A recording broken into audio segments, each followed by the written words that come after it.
David Horovitz, this is the first time that an Israeli leader has been gunned down. What has it done to the country?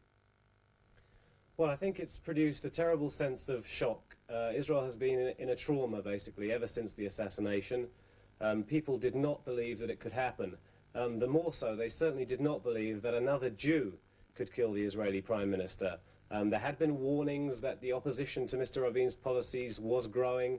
There was a recognition of the threat, but people really weren't prepared to accept that it could have happened. Well, what does that say about the security? Some of the best security forces in the world, one would have thought. I mean, what went wrong there? Well, everything went wrong, basically, from the mindset, as I have said, the refusal to accept the intelligence information that they had before them, but also on the actual evening of the assassination, everything went wrong. The assassin was able to mingle freely in what should have been a top security car park. He was able to approach Mr. Rabin uninterrupted. There were no bodyguards screening Mr. Rabin as there should have been. He fired from within 2 meters, and even after he had fired, nobody seemed to realize that Mr. Rabin had been hit. Yes. So what, just a chapter of accidents? I mean, would you rule out some sort of conspiracy? I don't think there was a conspiracy by the security agency, no. What I think was that there was complacency and incompetence and an unwillingness to recognize the threat. And there have been resignations in recognition of that. Indeed. Well, let's look ahead. What does this do to the peace process? Now, obviously, Mr. Peres has said that he will push ahead. Should he pick up the pace, or will he slow it down? What do you think? Well, Mr. Peres has a bit of a problem. First of all, Israel is very fortunate in having so experienced a leader willing and ready and able to take over from Mr. Rabin. But Mr. Peres doesn't have the same level of public support as Mr. Rabin had, and I think he will have to move very carefully on the peace process. He wants to push it forward, but he will want to take as much of his country with him. And the problem is that Israel is deeply divided over this peace process, which is why the climate for this assassination was created. Yes, indeed. Certainly, Mr. Peres has that sort of dovish image. I mean, can he match Rabin in taking the country with him? Well, he can certainly inspire his half of the electorate. The problem is he doesn't have the security background that Mr. Rabin had. Mr. Rabin was a former chief of staff of the Israeli army, an ex-general. When he said, yes, this is a deal we can safely make, Israelis who would otherwise have been skeptical said, well, okay, if it's all right with Mr. Rabin, maybe we should take a chance. Mr. Peres doesn't enjoy that kind of credibility. Well, then what about promoting Ehud Barak, who many saw as a protege of the assassinated Prime Minister? Well, that's exactly right. Mr. Barak was, if you like, is the closest thing to Mr. Rabin that Mr. Peres now has in his cabinet. He was, until the beginning of this year, the chief of staff of the Israeli army. So he does have that security credibility. I think he is Israel's most decorated ever soldier.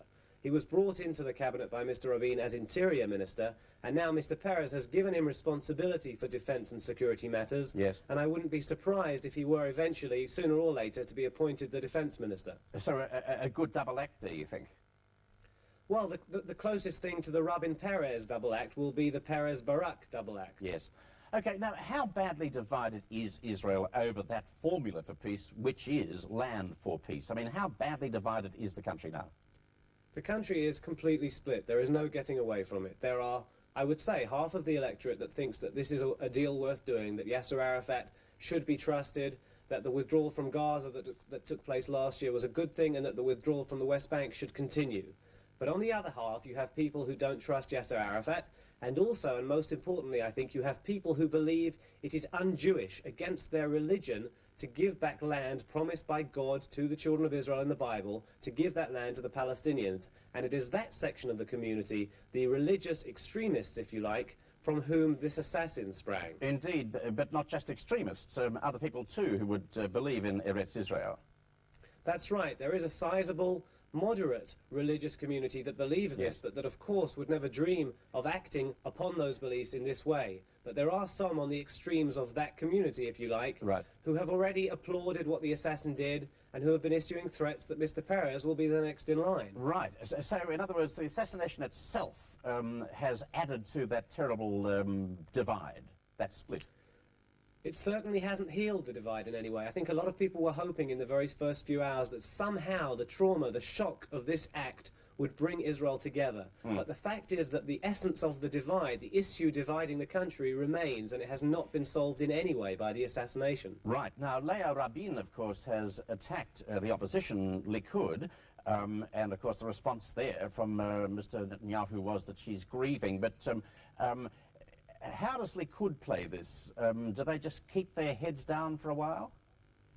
Well, the Likud are in a very difficult position.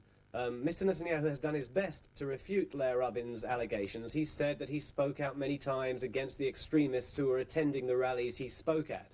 But he's having a hard time establishing any credibility on that. And yes, I think his best bet might indeed be to keep his head down for a while, let the period of mourning continue, be over without starting any new arguments. But the truth is, it's hard to believe that politics as usual will be suspended for very long here. Yes, indeed. And a final, really quick question and answer.